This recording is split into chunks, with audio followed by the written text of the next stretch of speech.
అసాధ్యం నుండి అద్భుతం వైపు మన సంకల్పం.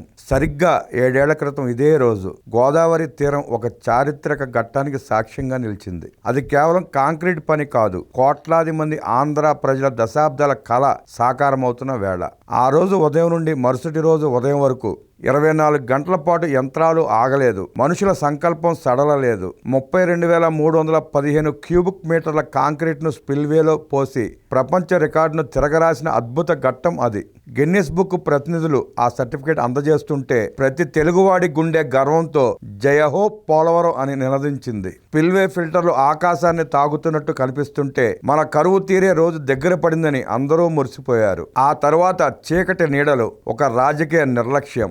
అయితే ఆ తర్వాత వచ్చిన 5 ఏళ్ల కాలం జగన్మోహన్ రెడ్డి హయాం ప్రాజెక్టు చరిత్రలో ఒక చీకటి అధ్యాయంగా మిగిలిపోయింది. రివర్స్ టెండరింగ్ పేరుతో అనుభవజ్ఞులైన ఏజెన్సీని మార్చడం వల్ల పనులు నిలిచిపోయాయి. స్పిల్వే పనులు పూర్తి కాకముందే కాపర్ డ్యాములను అసంపూర్తిగా వదిలేశారు. ఆ గ్యాప్ల గుండా 2020లో వచ్చిన వరద నీరు అత్యంత వేగంతో దూసుకుపోయి భూమి అడుగున ఉన్న డయాఫ్రమ్ వాల్ను తీవ్రంగా దెబ్బతీసింది. వందల కోట్ల రూపాయలు ప్రజాధనం వృధా కావడమే కాకుండా ప్రాజెక్టును దశాబ్దం పాటు వెనక్కి నెట్టేసిన పరిస్థితి. ఒక వినాశకర నిర్ణయం వల్ల ప్రాజెక్టు పునాదులే కదిలిపోవడం ప్రతి రైతును కుదిపివేసింది.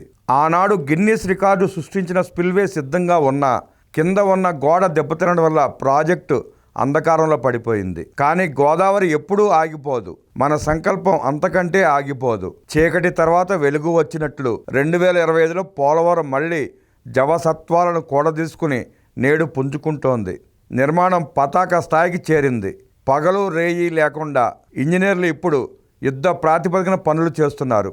ఇప్పటికే 85% పైగా పనులు పూర్తి చేసుకుని 2027 నాటికి జాతికి అంకితం చేసే దిశగా అడుగులు పడుతున్నాయి.